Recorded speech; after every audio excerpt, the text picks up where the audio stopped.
Hi everybody, my name is Sean O'Kane with Chip Estimate TV, your IP resource for your next chip design in the world of the EDA industry.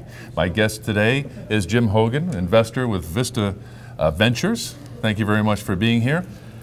Thanks. All right, yeah, and you just finished your keynote speech and presentation here at DVCon 2011.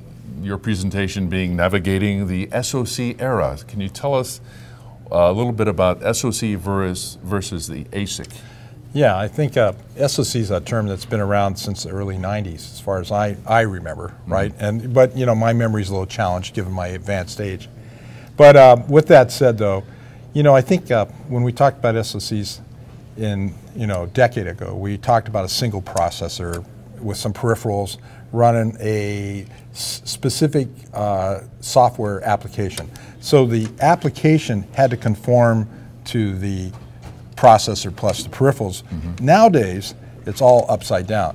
It's the application software that defines the hardware.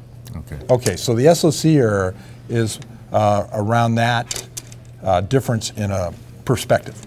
So as a result, we need much more virtualization, much more models. IP needs to be tested extensively before you commit to silicon. And so, you know, I think we're going to talk a little bit about the opportunities in that space and how you make some money.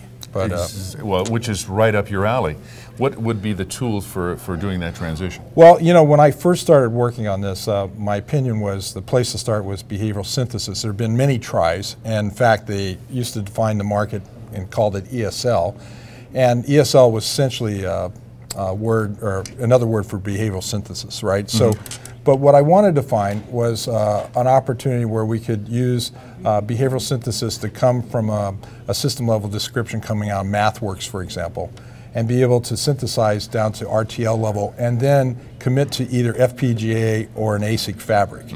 So it's my opinion that the FPGA fabric is going to be always the first choice to go to, as well for FPGA as an in-unit in a system, but also FPGA as a emulation system for the ASIC itself.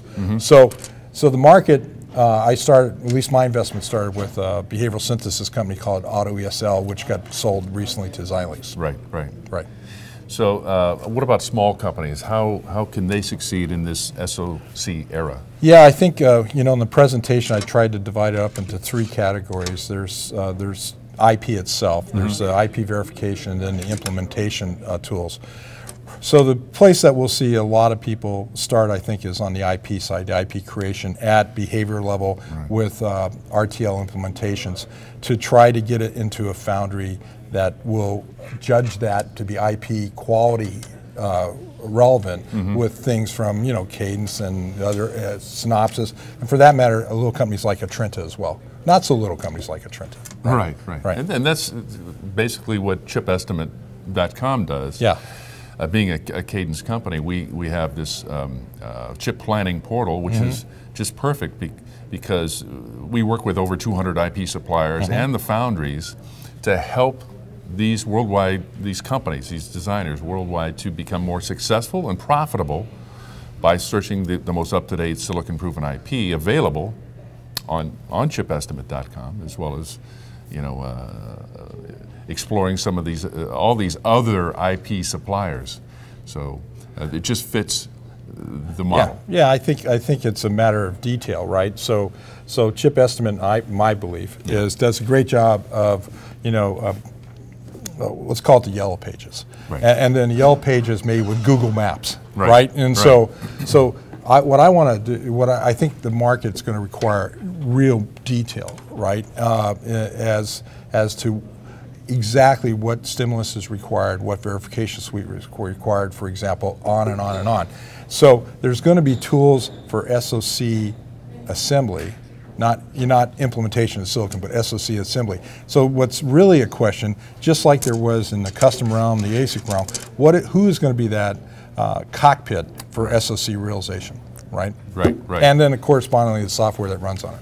And the other analogy, besides Yellow Pages for IP, was Chip Estimate is like Match.com for IP, just bringing the end user and the provider together very quickly and very early in the process. Wow. Match.com. You know, how do you like that? Social networking. Social networking. EDA. We did it here. Wow. Yes. Okay. Man, I had no idea. Well, you can be a part of it. All you need is just to bring in 10 more friends. I'm just kidding. It's like a pyramid. Yeah. Yeah, I got it. Thank you very much for You're being welcome. with us. Ladies and gentlemen, Jim Hogan. Thank you, with Sean. Vista Ventures. Take care. See you next time.